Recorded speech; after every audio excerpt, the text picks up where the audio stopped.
Hi, it's Jane. We're talking about sales and sales leadership.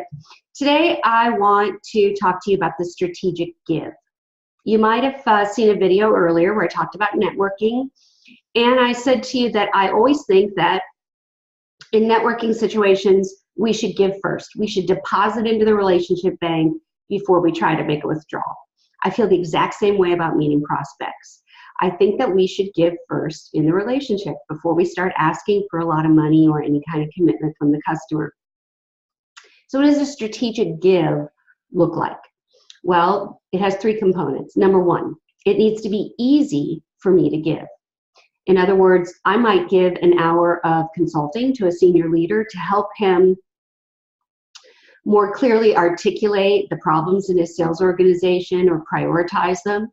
That would be easy for me to give and not stupid for me to give, right? As opposed to 8 hours of consulting.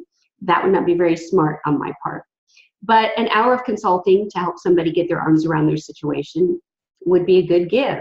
Secondly, not only does it have to be easy for me to give, it needs to be valuable to the customer. So if we don't work together at all, they still got value out of that time that we spent together.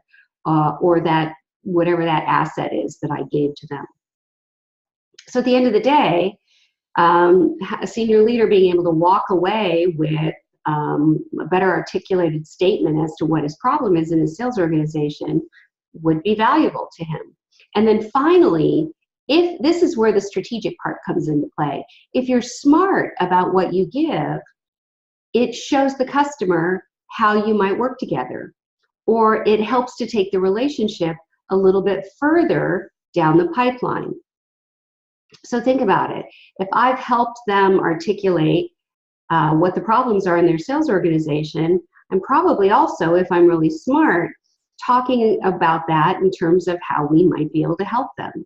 So I've given him something that was easy for me to give, valuable to him or her, and helps them to understand how to work with me.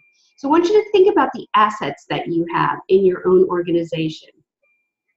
Is it an assessment? I mentioned to you when we talked about networking. We use a lot of calculators to help customers understand that in fact they have a problem. Do you have something like that? What is it that you might be able to do for a customer that will help them figure out what their problem is or help them get to a next step of understanding, but it also helps you to take that relationship down the pipeline? I hope this was helpful.